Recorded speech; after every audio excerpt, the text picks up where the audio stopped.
ಸರ್ಕಾರ ಬೋನಸ್ ತಗೋಪ್ಪ, ನೀನು ಬೆಳ್ಳಿ ಕೊಟ್ಟಿದ್ಯಾ, ನನ್ಗೆ 20 ಲಕ್ಷ ದುಡ್ಡು ಕೊಟ್ಟಿದ್ಯಾ, ತಗೋ 5 ಲಕ್ಷ ಬೋನಸ್ ಇಟ್ಕೊಂತ ಕೊಡ್ಬೇಕಾಯ್ತು ಸರ್ಕಾರದ ಮುಂದೆ. ಇವತ್ತು ನಾವು ಸಾಲ ಮನ್ನಾ ಮಾಡಿ ಅಂತ ಭಿಕ್ಷೆ ಕೇಳ್ತಾನೆ. ನಮ್ಮ ಕರ್ನಾಟಕ ಸರ್ಕಾರದ ಬಡ್ಜೆಟ್, ವಾರ್ಷಿಕ ಬಡ್ಜೆಟ್ 2,20,000 ಕೋಟಿ. ಅದರಲ್ಲಿ 8ನೇ ಒಂದು ಭಾಗ ಅಂದ್ರೆ 25,000 ಕೋಟಿ ನಮ್ಮ ಬಡ್ಜೆಟ್ ಬರೋದು ಅಬಕಾರಿಯಿಂದ. ಗೊತ್ತಿದೆ ಅಲ್ಲ, ಅಬಕಾರಿಗೆ ಎಲ್ಲಿಂದ ಬರ್ತದೆ ದುಡ್ಡು?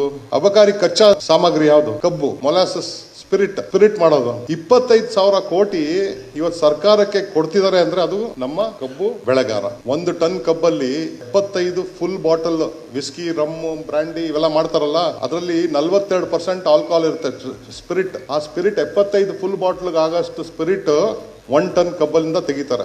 ಅಂದ್ರೆ 1 ಟನ್ ಕಬ್ಬಿಗೆ ಆಲ್ಮೋಸ್ಟ್ ರಮ್ಮು, ವಿಸ್ಕಿ, ಬ್ರಾಂಡಿ ಎಲ್ಲ ಇದೆಯಲ್ಲ, 1,000 ರೂಪಾಯಿ ಇದೆ ಅಂದ್ರೆ 600 ರೂಪಾಯಿ 110% ಟ್ಯಾಕ್ಸ್ ಇದೆ ಅದಕ್ಕೆ. ಅಂದ್ರೆ ಅದ್ರ ಒರಿಜಿನಲ್ ಬೆಲೆ 400 ರೂಪಾಯಿ, 600 ರೂಪಾಯಿ ಅದು ಟ್ಯಾಕ್ಸ್ ಇದ್ರಲ್ಲಿ ಹೋಗುತ್ತೆ. ಆ ದುಡ್ಡೇ ಕಲೆಕ್ಟ್ ಆಗಿ ಬರುವಂತದ್ದು. 1 ಟನ್ ಕಬ್ಬಿಗೆ 36,000 ರೂಪಾಯಿ ದುಡ್ಡನ್ನ ಸರ್ಕಾರ ದುಡಿತದೆ. ಇದರಲ್ಲಿ ಸಕ್ಕರೆಯಿಂದ GST ಇರ್ಬೋದು, ಸಕ್ಕರೆಯಿಂದ ಕೇಕ್ ಮಾಡ್ಬೋದು, ಸಕ್ಕರೆಯಿಂದ ಬಿಸ್ಕೆಟ್ ಮಾಡ್ಬೋದು, ಮತ್ತೊಂದು ಮಾಡ್ಬೋದು, ಇದೆಲ್ಲ GST ಇದೆಲ್ಲ ಸೇರಿದ್ರೆ 1 ಟನ್ ಕಬ್ಬಿಗೆ 36,000 ರೂಪಾಯಿ. ನಾನು ವಿತ್ ಲೆಕ್ಕ ಹೇಳ್ತಿರೋದು. ಸರ್ಕಾರ ಮಾಡೋದು 1 ಎಕರೆಯಲ್ಲಿ 50 ಟನ್ ಬೆಳಿ, 50ರಿಂದ 60 ಟನ್ ಬೆಳಿತೀವಿ ಆವರೇಜ್. ಆಲ್ಮೋಸ್ಟ್ 20 ಲಕ್ಷ ರೂಪಾಯಿ ಸರ್ಕಾರ ಮಾಡೋದು. ನಾವು ಅವ್ರು ಹೇಳಿ ಮಾಡಿಕೊಂಡು ಭಿಕ್ಷುಕರಾಗಿ